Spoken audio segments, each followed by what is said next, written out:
Knock knock. Who's there? Poirot. Poirot who? Sorry? Poirot? Poirot? Poirot. Hercule Poirot. It is how you say my name. Poirot. Poirot. Poirot? Poirot. Call me Hercule. Yeah. Yeah, that's easier. Roll titles.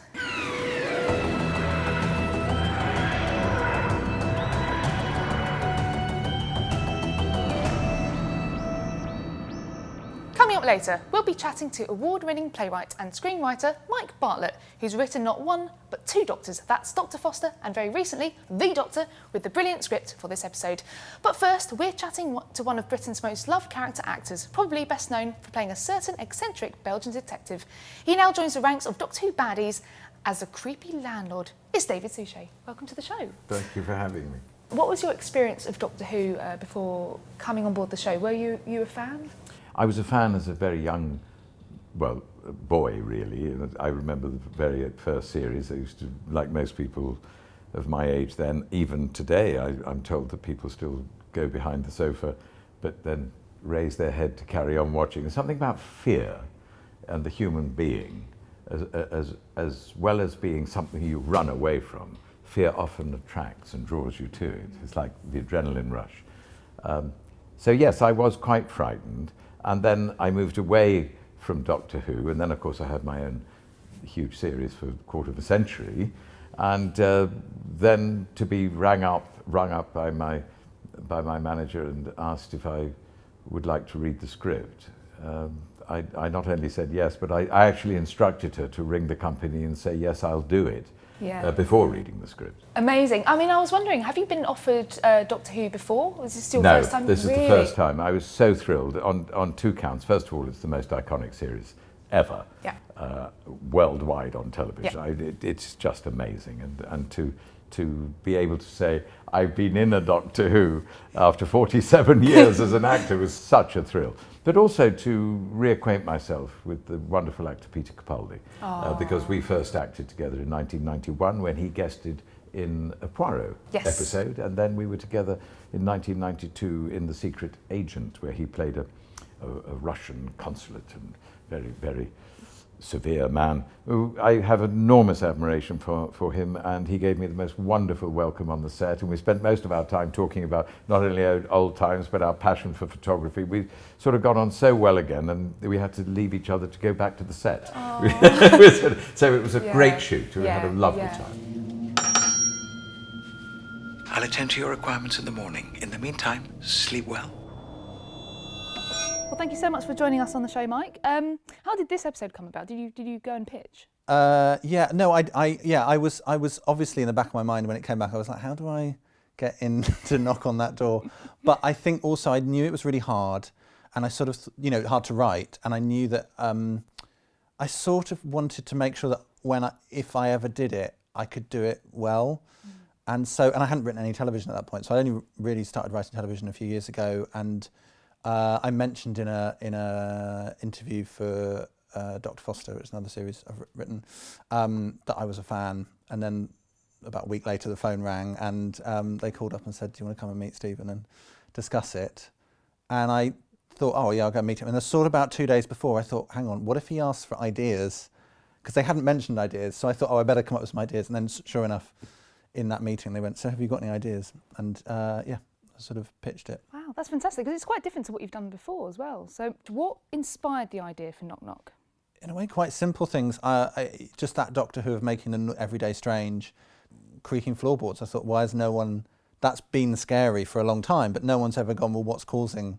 Is there something causing the creaks that we're not aware of? What do you think it is about that, turning everyday objects into something scary? What makes that so appealing?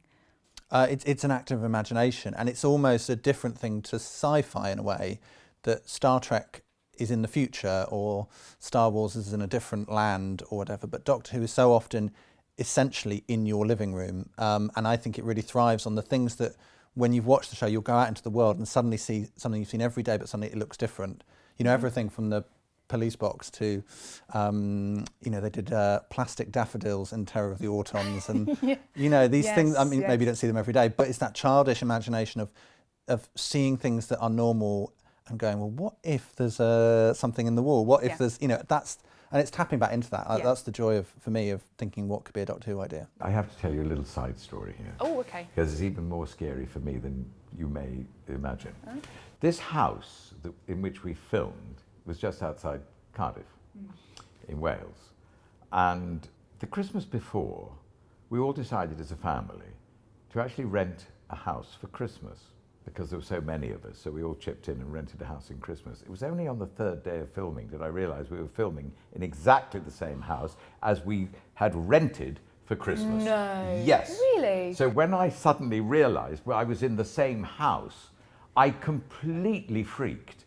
Yeah. Because I suddenly was looking at a room, because all the set decorations and everything, and I was sent round the side to where the actors are set. I didn't go through the front door until I had to for the programme. And it was only when I was by that front door and went in, that famous picture of me with the key, and went in, did I realise this was the house we rented for Christmas. Amazing. And there was the owner in there saying, oh, hello. And I was going, whoa.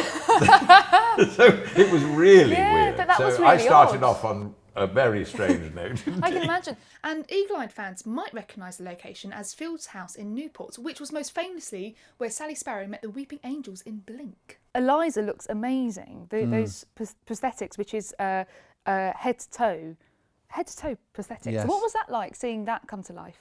It's true with all television to some extent, that you sit in your room and you make stuff up, and then you're sort of separate from it, and you see designs and stuff. You go to a few meetings, and then come the day, you arrive, and suddenly this whole world that you've had in your head is suddenly real. But on Doctor Who, of course, that's even more the case, that you've created things that don't even exist, and you turn up, and they're real and they're scary. Genuinely, you're in the room with that person. And then, actors, you kind of go, well, how can you act through all those prosthetics? And they can, they're brilliant. And actors are so clever with that stuff. They know, particularly if they've done theatre and things, they know how to not just be, but to communicate being and communicate thoughts. Her prosthetics were such that when I walked onto the set, I literally went, I don't believe this. Yeah. It was extraordinary accomplishment by the team. But she was amazing inside this. But because she didn't complain. For 1 second, she didn't complain. I mean, do that to me? In something like Doctor Who, you have got a lot of things like CGI to work with, and especially this episode, you've got the little woodlice creatures. Yes. Which weren't there. So what was that like to do? Extraordinary. I've done green screen, what we call green screen, before, but nothing quite like this, to be consummated, literally almost eaten alive and smothered by these lice creatures. And there's Bill Anderson, wonderful Bill Anderson, the director, saying, all right, they're coming up, now they're by your knees, now they're by your thighs, now they're coming up, and now you're going to be smothered. Oh, no. So you have to do all that by imagination. But fantastic imagery. And what they do now. It's turned out so well. Yes, and the character that disappears behind the wall in wood just sort of morphs into the wall. And of course, I'm going there saying, it's time. And talking about lice and insects, I actually did, when I was 23 years of age, I rented a room in Liverpool near the docks, because I was at Liverpool Playhouse. And I walked into this room, which I think cost me £3 a week in those days. It was 1969 or 70. It had no bedding, had one mattress, horsehair mattress.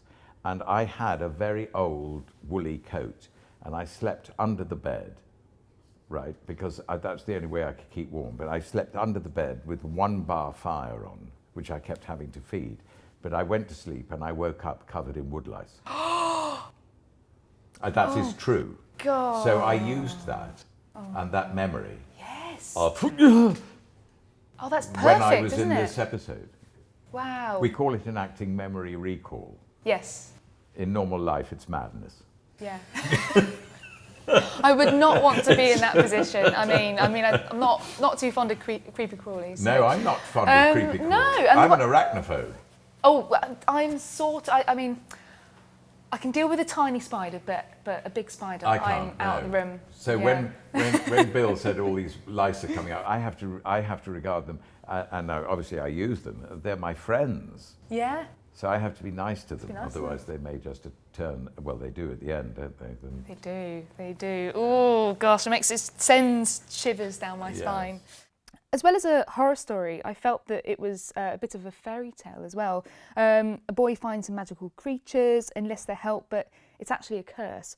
Was that a deliberate thought in the writing process?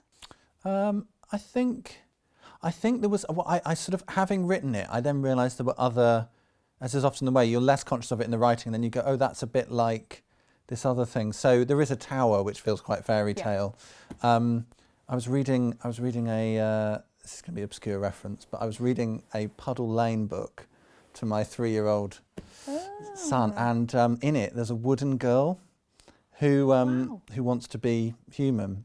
And I was working on this episode, and I know I read that book as a kid, and it's like you just don't know what goes in there and what you're stealing and referencing, and I sort of love that. I've got a writer friend who says that every writer has a fairy tale or one story that they're constantly retelling, and you can identify it, that every story they tell is actually a basic retelling of that idea. And the closest I've got is mine is the Pied Piper of Hamelin, but I'm not sure that quite fits with this, so I'll leave others to work that out. But I think you as a child, you're so absorbing those stories in a very deep part of you that they will come out in different ways. Yeah. Let's talk about the landlord in a bit more detail. I mean, he is a really strange and interesting character. Yes. And what I really enjoyed about him was the way that he was charming, then he was sinister, and then I think at the end quite childlike, which was really I think lovely this to is, see. once again, the great thing about Doctor Who, the great thing about all fabulous series, are down to the writers. If the writers don't spark the imagination of the set designers and the directors and the producers and the actors, there's no show. So what Mike wrote for me as the landlord, no name, I'm a landlord, is somebody, not to be too intense or intellectual about it, with an Oedipus complex. He has never been allowed to grow up and has this strange relationship with the mother who he keeps alive. Yeah. And it's a sort of Oedipus complex, and it's a very detailed examination of someone with a psychotic condition. You know, what's funny is even within this world, you have to explore character as you would with anything. And you have to go, well, I don't really believe in bad people. I believe that people are driven to very bad things due to circumstance or decisions they make or whatever. And that's what happens with him, is he's a child who's driven by a completely understandable urge to keep his mother alive. And that just gets worse and worse and worse. And he ends up doing appalling things, very villainous things, very terrible things. But you kind of go, you never really want, I mean, occasionally you do want to say they're just a bad person. Because very occasionally in the world, there are just bad people. But most of the time, it's more interesting to go, they're a normalish person who has done a bad thing. And that's very much the category he falls into. Shakespeare said, what a goodly outside evil has. So it's Yeah. Well, he's not. But he's really, not evil. He's not. But I think this is the debate with this. I think because everything that he does is out of love, and not, he does kill people. I mean, he feeds people to the house, which isn't very nice, and so obviously but what he thinks he's doing is right. So I mean, is he really a villain? No, he's a victim. But one has to say that not most, but a great deal of people who are psychotic like that will not know they are. Yeah. So it's not voluntary evil, because you do genuinely believe you're doing the right thing.